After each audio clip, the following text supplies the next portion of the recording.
Mon nom est Isabelle Lejeune, je suis vice-présidente de l'association Tourisme Forel, basée à Genève et qui a plus de 10 ans d'existence maintenant.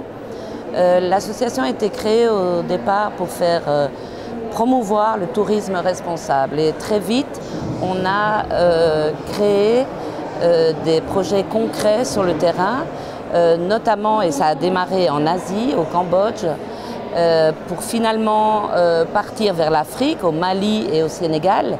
Et nous mettons au point des centres de formation professionnelle qui passent par des centres d'application, c'est-à-dire qu'on a des restaurants et hôtels qui sont gérés et ouverts pour faire de l'enseignement dans l'hôtellerie et le tourisme.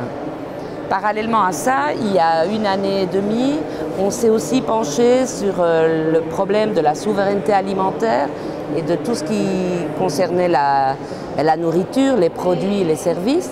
Et on a ouvert aussi une filière et une ferme-école en agroécologie également au Mali. Donc là, on essaye et on forme encore 20 jeunes ruraux pour essayer d'obtenir nos propres produits qu'on essaie de réinjecter aussi dans notre restaurant. Donc ça, c'est le concept un petit peu de notre action sur le terrain. Mais ici à Genève et en francophonie en général, on fait aussi beaucoup de sensibilisation à ce genre de tourisme. Et on a créé aussi un jeu de société pour que les enfants voyagent à travers une carte et se posent les bonnes questions de ce qu'est un touriste responsable.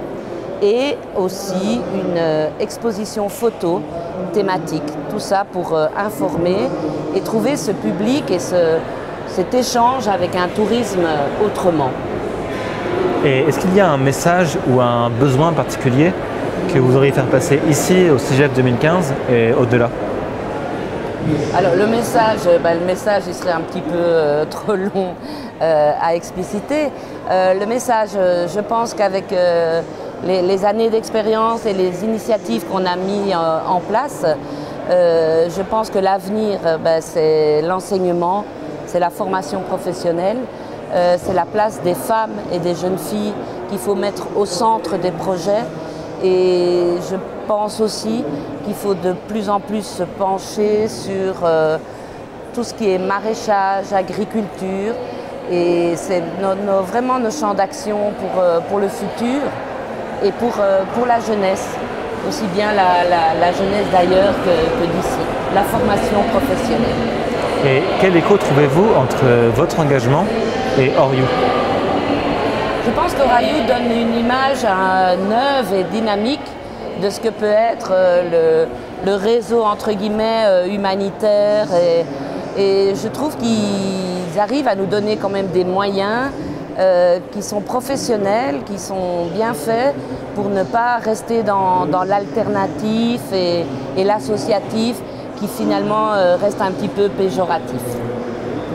Et pour conclure, qu'est-ce qui vous inspire? Qu'est-ce qui vous fait rêver et vous pousse à agir? Alors, je vais pas. Ce qui me fait rêver, c'est nos projets. Ce qui me fait rêver, c'est de voir en 10 ans les centaines de jeunes qu'on a réussi à former à travers nos centres de formation professionnelle. Ce qui me fait rêver, c'est de les voir avoir un boulot, de devenir chefs et femmes de famille, femmes d'entreprise, des auto-entrepreneurs, les propres acteurs de leur vie et de leur insertion professionnelle et dans le monde actif en général. Ça, c'est mon rêve et j'ai de la chance, il a été exaucé.